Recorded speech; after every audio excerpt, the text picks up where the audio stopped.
Hi guys, welcome to my channel resolving NEET. I am Shivangini. आज हम बात करेंगे किंगडम प्रोटिस्टा के बारे में। तो इससे पहले हमने किंगडम मोनेरा के बारे में बात की थी। उसमें क्या थे, यूनिसेलुलर प्रोकैरियोट्स थे।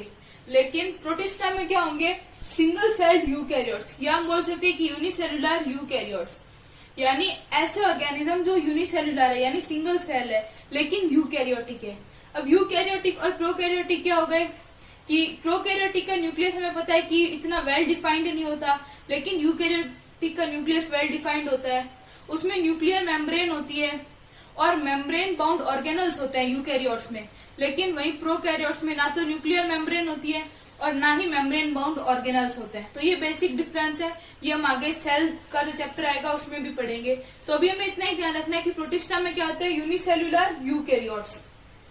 और इसके प्रोटिस्टा किंगडम के बारे में जो सबसे इम्पोर्टेंट बात क्या है कि ये लिंक है मोनेरा और बाकी की किंगडम्स के बीच में।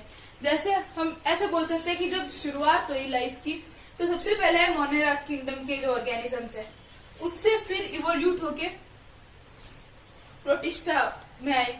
फिर प्रोटिस्टा से इवोल्यूशन हुआ फंजाई में, कुछ फंजाई में चले गए, कुछ प्लांटी में चले गए और कुछ एनिमेलिया में चले गए, अपने अपने अलग अलग कैरेक्टर के बेसिस पे।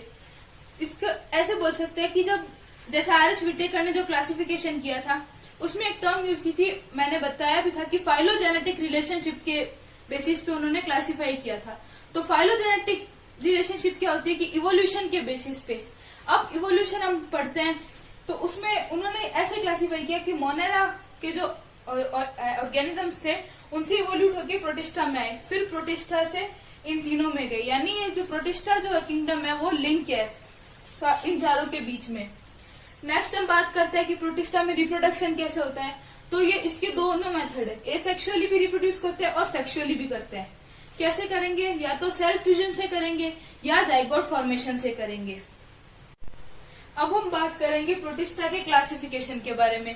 अब प्रोटिस्टा का भी डिवीजन है। कैसे, एक क्लास हो गई क्राइसोफाइट्स, फिर डायनोफ्लैजिलेट्स, स्लाइम मोल्ड्स, यूग्लिनोइड्स और प्रोटोजोन्स। तो इन 5 क्लासेस में प्रोटिस्टा को डिवाइड कर रखा है। इन पांचों को हम देखेंगे। तो क्राइसोफाइट्स, स्लाइम मोल्ड्स और प्रोटोजोन्स को हम आगे देखेंगे। पहले हम बात करते हैं डायनोफ्लैजिलेट्स के बारे में। डायनोफ्लैजिलेट्स जो है वो मराइन होता है, मराइन एल्गी है और फोटोसिंथेटिक है। यानी ऑटोट्रॉप, तो अगर फोटोसिंथेटिक है तो हमें इस नाम से ही पता चल गया कि ऑटोट्रॉपिक है, और फोटोसिंथेटिक यानी सनलाइट की प्रेजेंस में अपना खाना बनाती है। दूसरा, इसकी जो सेल वॉल है उसके ऊपर सेल्यूलोज की प्लेट्स होती है। सेल वॉल की आउटर सरफेस पे सेल्यूलोज की प्लेट्स बनी हुई होती है और इसका नाम क्या है, डायनोफ्लैजिलेट्स। अब फ्लैजिलेट्स यानी फ्लैजिला, डायनो यानी दो, यानी नाम से हमें पता चल जाए कि इसमें 2 फ्लैजिला होते हैं। एक तो होता है लॉन्गिट्यूडली होता है और एक ट्रांसवर्सली प्रेजेंट होता है सेल वॉल के बीच में। नेक्स्ट हम बात करते हैं कि ये जो होता है वो येलो, ब्राउन, ग्रीन, ब्लू या रेड अलग अलग कलर के होते हैं। और इसका बेसिस क्या है, यानी ये डिपेंड करता है कि उसमें कौन सा पिगमेंट या मेन पिगमेंट प्रेजेंट है। अगर किसी में मेन पिगमेंट रेड है तो वो रेड डायनोफ्लैजिलेट होगा, किसी में मेन पिगमेंट ब्राउन है तो वो ब्राउन होगा, येलो है तो उस पिगमेंट पे ही डिपेंड करता है। अब जैसे रेड डायनोफ्लैजिलेट्स होते हैं, उसका एग्जाम्पल हो गया गोन्यूलेक्स। तो ये इतना रैपिडली मल्टीप्लाई करते हैं, इतनी जल्दी अपनी जो पॉपुलेशन है उसको बढ़ाते हैं कि ये पूरे जैसे ओशियन जो होता है पूरे समुद्र को ये रेड कर सकते हैं। हमें देखने पे ऐसा लगेगा कि वो रेड कलर का है, लेकिन एक्चुअली वो रेड होता नहीं है, वो ये रेड डायनोफ्लैजिलेट्स की वजह से होता है। और इस इफेक्ट को हम क्या बोलते हैं, रेड टाइड्स। तो ये डायनोफ्लैजिलेट्स का। हम बात करते हैं यूग्लिनोइड्स की। इनमें सेल वॉल प्रेजेंट नहीं होती। जैसे बाकी सारे ऑर्गेनिजम्स में सेल वॉल होती है, वैसे इनमें सेल वॉल नहीं होती। सेल वॉल की जगह एक प्रोटीन की लेयर होती है जिसको हम क्या बोलते हैं, पेलिकल। यानी सेल वॉल को किससे रिप्लेस कर रखा है, प्रोटीन की लेयर यानी पेलिकल से रिप्लेस कर रखा है। फिर इसके जो पिगमेंट्स होते हैं वो हायर प्लांट्स की तरह होते हैं। यानी जो हायर प्लांट्स होते हैं जैसे जिम्नोस्पर्म हो गए, एंजियोस्पर्म हो गए, उनमें जैसे पिगमेंट पाए जाते हैं वैसे सेम पिगमेंट्स इसमें भी पाए जाते हैं। तो ये भी एक लिंक हो गया। जैसे अभी हमने बात की थी पहले कि प्रोटिस्टा जो है वो लिंक है सारी किंगडम्स के बीच में, तो ये भी इन दोनों के बीच में एक रिलेशन हो गया प्रोटिस्टा और प्लांटी के बीच में, कि जैसे यूग्लिनोइड्स के पिगमेंट्स हायर प्लांट्स के जैसे होते हैं। नेक्स्ट हम बात करें, सिर्फ ये ही एक ऐसे ऑर्गेनिजम्स होते हैं जो सनलाइट की प्रेजेंस में तो फोटोसिंथेटिक होते हैं, यानी अगर सनलाइट है तो ये सनलाइट से अपना खाना बनाएंगे, उससे अपना खाना खुद सिंथेसिस करेंगे। तो सनलाइट की प्रेजेंस में तो ये फोटोसिंथेटिक है। अगर सनलाइट की एब्सेंस होगी या सनलाइट कम होगी तो ये हेटेरोट्रॉपिक बन जाते हैं, यानी photosynthetic in the presence of sunlight और heterotrophic in the absence of sunlight. ये दोनों तरह का न्यूट्रिशनल डाइवर्सिटी एक ही टाइम में शो कर सकते हैं, एक ही टाइम एज इन सनलाइट की प्रेजेंस और एब्सेंस पे इनका न्यूट्रिशनल डाइवर्सिटी बदल जाती है। नेक्स्ट, अगर ये हेटेरोट्रॉपिक है तो ये कैसे करेंगे, ये प्रीडेट करते हैं, यानी अपने से छोटे जो ऑर्गेनिजम्स होते हैं उनको ये खाते हैं, तो ये हो गया इनका हेटेरोट्रॉपिक। अब यूग्लिनट्स के एग्जांपल क्या होते हैं, एक सिंपल एग्जांपल हमें पता है सबको, यूग्लिना। यूग्लिना जो है वो यूग्लिनट्स का ही एक एग्जांपल है। अब हम क्राइसोफाइट्स, स्लाइम मोल्ड्स और प्रोटोजोन्स के बारे में बात करते हैं। अब इसमें दो क्वेश्चन बन सकते हैं, जैसे ये बन सकता है कि रेड टाइड्स कौन शो करता है, या रेड टाइड्स का जो इफेक्ट है वो कौन शो करता है, तो इसका आंसर क्या हो गया, रेड डाइनोफ्लैजिलेट्स। और एक यूग्लिनॉइड्स पे भी बन सकता है कि ऐसे कौन से ऑर्गेनिज्म है जो एक ही ऑर्गेनिज्म दो तरह के न्यूट्रिशन पे डिपेंड करता है, यानी ये देखो ऑटोट्रोपिक भी है और हेटेरोट्रोपिक भी है, तो इसका आंसर हो जाएगा यूग्लिनॉइड्स। बाकी तो सारे ऑर्गेनिजम्स, जैसे हम एक पर्टिकुलर क्लास की बात करते हैं, जैसे हमने बात की थी मोनेरा की, तो उसमें भी डाइवर्सिटी थी, पर वो डाइवर्सिटी कैसे थी कि कुछ ऑर्गेनिज्म ऑटोट्रोपिक है, कुछ ऑर्गेनिज्म हेटेरोट्रोपिक है। बट यूग्लिनॉइड्स में क्या होता है, वो एक ही ऑर्गेनिज्म, वो सेम ऑर्गेनिज्म सनलाइट की प्रेजेंस में फोटोसिंथेसिस करेगा और सनलाइट की एब्सेंस में हेटेरोट्रोपिक बनेगा। तो वो सेम ऑर्गेनिज्म दो तरह का न्यूट्रिशन का जो मोड है वो चेंज कर रहा है। अब हम बात करेंगे क्राइसोफाइट्स के बारे में। तो क्राइसोफाइट्स में क्या होता है, एक तो डाइएटम्स और गोल्डन एल्गी को हम क्राइसोफाइट्स में कंसीडर करते हैं, और ये मोस्टली जो क्राइसोफाइट्स होते हैं वो सारे मोस्टली फोटोसिंथेटिक ही होते हैं। और दूसरा, ये जो फ्रेश या मराइन वाटर में ही पाया जाता है, यानी ये सिर्फ ओशियंस में या वाटर में ही, वाटर या एक्वेटिक एनवायरनमेंट में हम बोल सकते हैं कि वहीं पे ये पाए जाते हैं, चाहे वो फ्रेश वाटर हो चाहे मराइन वाटर हो। और ये माइक्रोस्कोपिक यानी बहुत छोटे होते हैं। माइक्रोस्कोपिक का मतलब क्या हो गया कि इनको हम नेकेड आई से नहीं देख सकते, इनको हमें माइक्रोस्कोप की हेल्प से ही देखना पड़ेगा। और float passively on water currents. Planktons जो होते हैं वो ब्लू व्हेल का मेन फूड होते हैं, यानी ब्लू व्हेल जो है वो मोस्टली प्लैंक्टन्स को ही खाते हैं। अब हम जैसे यहाँ पे टर्म लिख रहे थे डाइएटोमेशियस अर्थ, तो ये क्या होती है, जो डाइएटम्स होते हैं उनकी जो सेल वॉल होती है वो सिलिका में एम्बेब्ड रहती है, यानी उसमें धसी हुई रहती है। क्यों, ताकि वो इनडिस्ट्रक्टेबल हो जाए, उसको कोई जल्दी से डिस्ट्रॉय नहीं कर सके, उसको स्ट्रेंथ के लिए वो सिलिका में एम्बेब्ड रहती है। तो ये जो सेल वॉल है ये अपने ऊपर एक थिन ओवरलैपिंग बना लेती है एक दूसरे के ऊपर, और एक दूसरे में ऐसे फिट हो जाती है जैसे लगता है किसी डिब्बे को जैसे हम बंद करते हैं तो एक टाइटली फिट हो जाता है। तो वैसे ही बुक में एक वर्ड भी दे रखा है इसके लिए, सोप बॉक्स, तो वो एक दूसरे को सोप बॉक्स की तरह अंदर फिट कर लेती है।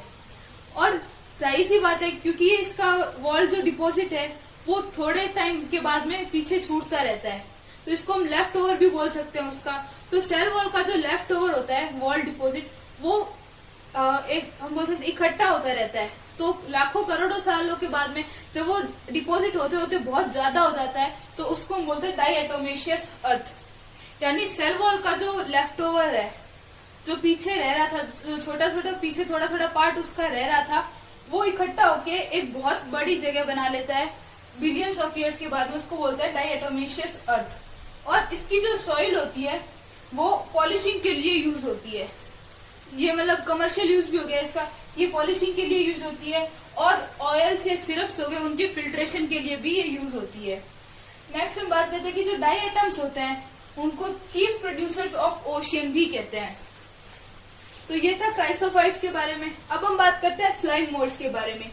स्लाइम मोल्ड्स क्या होता है, सेप्रोफाइटिक प्रोटिस्ट होते हैं, यानी इनका मोड ऑफ न्यूट्रिशन क्या है, सेप्रोफाइट्स, और ये प्लाज्मोडियम बना लेते हैं। प्लाज्मोडियम कब बनाएंगे, जब ये इनके पास सूटेबल कंडीशन जब होती है तो ये प्लाज्मोडियम बना लेते हैं। लेकिन वहीं अगर एडवर्स कंडीशन आ गई या अनफेवरेबल कंडीशन आ गई तो ये अपने प्लाज्मोडियम को फ्रूटिंग बॉडी में कन्वर्ट कर लेते हैं। और ये जो फ्रूटिंग बॉडी होती है इनकी टिप पे छोटे छोटे स्पोर्स होते हैं, और ये स्पोर्स में क्या होता है, ट्रू वॉल्स प्रेजेंट होती है। क्यों प्रेजेंट होती है, ताकि वो उसको एक्सट्रीमली रेजिस्टेंस बनाता है, उसको रेजिस्टिविटी प्रोवाइड करता है, और उसकी वजह से ये बहुत साल तक जिंदा रह सकते हैं।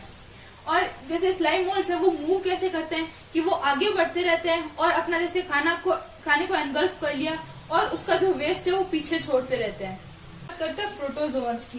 तो प्रोटोजोअन्स क्या होता है, ये ऑलमोस्ट नहीं, ये सारे हेटेरोट्रॉप्स होते हैं, इसमें कोई भी एक्सेप्शन, ये सारे हेटेरोट्रॉप्स होते हैं। और ये या तो प्रीडेटर्स की तरह रहेंगे यानी दूसरे ऑर्गेनिजम्स को खाएंगे, या पैरासाइट्स की तरह रहेंगे। और ये प्रिमिटिव रिलेटिव्स ऑफ एनिमल्स भी माना जाता है इनको। अब अगर हम रिलेट करें तो एक तरह से हम प्रिमिटिव रिलेटिव्स ऑफ प्लांट्स किसे बोल सकते हैं, यूग्लिनोइड्स को, क्योंकि उनमें हायर प्लांट्स की तरह पिगमेंट्स पाए जाते हैं। और प्रिमिटिव रिलेटिव्स ऑफ एनिमल कौन हो गए, प्रोटोजोन्स। तो ये भी क्वेश्चन आ सकता है कि प्रिमिटिव रिलेटिव्स ऑफ एनिमल्स कौन होते हैं, तो आंसर हो गया प्रोटोजोन्स। नेक्स्ट, अब ये भी आगे 4 तरह के होते हैं। पहले हो गए अमीबॉइड, ये फ्रेश वाटर में, सी वाटर में और मॉइस्ट सॉइल यानी जहाँ पे मिट्टी में नमी होती है वहां पे ये रहते हैं। और चूंकि नाम में इसके अमीबॉइड, नाम में अमीबा है, अमीबॉइड में से क्या हो गया, अमीबा हो गया, तो ये अमीबा की तरह शूडोपोडिया का फॉर्मेशन करते हैं। शूडोपोडिया यानी फॉल्स फीट, यानी ये अपने साइटोप्लाज्म को ही मूव करवा के उसी की हेल्प से ये मूव करते हैं। तो अगर इनको अपने शिकार को कहीं पकड़ना हो तो ये शूडोपोडिया से मूव करते हैं और उसी से उसको कैप्चर करते हैं। नेक्स्ट हम बात करते हैं इसकी जो मराइन फॉर्म्स होते हैं, या जो सी वाटर को भी मराइन वाटर ही बोलते हैं, तो वो फॉर्म्स होते हैं उनकी जो सरफेस होती है उस पर सिलिका की शेल बनी हुई होती है उसको रिजिडिटी प्रोवाइड करने के लिए। और इनमें जैसे एंटामोइबा हो गया, तो ये पैरासाइट्स भी होते हैं। कुछ एक एंटामोइबा तो एक एग्जाम्पल हो गया पैरासाइट्स का, बाकी इसके कुछ फॉर्म्स पैरासाइट्स भी होते हैं। नेक्स्ट हम बात करते हैं फ्लैजिलेटेड। अब फ्लैजिलेटेड के नाम में ही आ रहा है फ्लैजिला, तो इनमें फ्लैजिला होता है या ये फ्लैजिलेटेड मूवमेंट करते हैं। अब या तो ये फ्री लिविंग होंगे या ये पैरासाइट होंगे, इन दोनों में से कोई भी हो सकते हैं। और ये फ्लैजिलेटेड जो है वो बहुत सारी डिजीज भी कॉज करते हैं, जैसे स्लीपिंग सिकनेस की जो डिजीज है वो फ्लैजिलेटेड प्रोटोजोन से ही होती है। इसका एक एग्जाम्पल भी है ट्राइफेनोसोमा। नेक्स्ट हम बात करते हैं सीलिएटेड प्रोटोजोन्स। तो जैसे ये फ्लैजिला से मूव करते हैं वैसे ही इसके नाम में आ रहा है सीलिया, तो ये सीलिया से मूवमेंट करते हैं। तो यहाँ पे नेक्स्ट ये देखो, ये एक्वेटिक होते हैं, एक्वेटिक एंड एक्टिवली मूविंग। एक तो ये एक्वेटिक होते हैं और ये एक्टिवली मूविंग यानी मूव बहुत फास्ट करते हैं। क्यों? Because presence of thousands of सीलिया, thousands of सीलिया इसमें प्रेजेंट होते हैं, उसकी हेल्प से ये सीलिएटेड मूवमेंट करते हैं। और चूंकि इतनी ज्यादा अमाउंट में सीलिया है तो इनका मूवमेंट बहुत एक्टिव या बहुत फास्ट होता है। ठीक है, इसका एग्जाम्पल हो गया पैरामीशियम। नेक्स्ट हम बात करते हैं स्पोरोजोन्स की। स्पोरोजोन्स में बहुत सारे ऑर्गेनिजम्स आते हैं और इसमें सिर्फ वही ऑर्गेनिजम्स आते हैं जिनकी लाइफ में एक स्पोर जैसी इन्फेक्शियस स्टेज होती है। अब इन्फेक्शियस स्टेज तो बहुत सारे ऑर्गेनिजम्स की लाइफ साइकिल में होती है, लेकिन जिनमें स्पोर लाइक स्टेज हो तभी तो ये स्पोरोजोन्स है। जिनमें स्पोर लाइक स्टेज हो और वो स्टेज कैसी, इन्फेक्शियस स्टेज हो उनकी पूरी लाइफ साइकिल में, उसको हम बोलते हैं स्पोरोजोन्स। और इनमें सबसे डेंजरस होता है प्लाज्मोडियम। प्लाज्मोडियम जो होता है वो ह्यूमंस में मलेरिया डिजीज को कॉज करता है। इसको मलेरिया पैरासाइट भी बोलते हैं प्लाज्मोडियम को। तो मलेरिया एक अपने आप में बहुत डेंजरस डिजीज है। जैसे अभी तक हम बात करें बायोलॉजी की हिस्ट्री में सबसे डेंजरस, सबसे ज्यादा मौत मलेरिया से ही हुई है। इतनी तो वर्ल्ड वॉर में भी डेथ नहीं, उससे ज्यादा डेथ मलेरिया में हो चुकी है। तो ये बहुत ही हार्मफुल डिजीज है जो कि प्लाज्मोडियम से कॉज होती है। और इसका वेक्टर कौन होता है, फीमेल एनाफिलीज। तो ये थी नेक्स्ट प्रोटोजोन्स, ही हमारा यहाँ पे खत्म हो गया और किंगडम प्रोटिस्टा भी खत्म हो गई। अगर आपको हमारी वीडियो पसंद आया तो वीडियो को लाइक करें, अपने दोस्तों के साथ शेयर करें और हमारे चैनल को सब्सक्राइब करें। Thank you for watching. जय हिंद, जय भारत।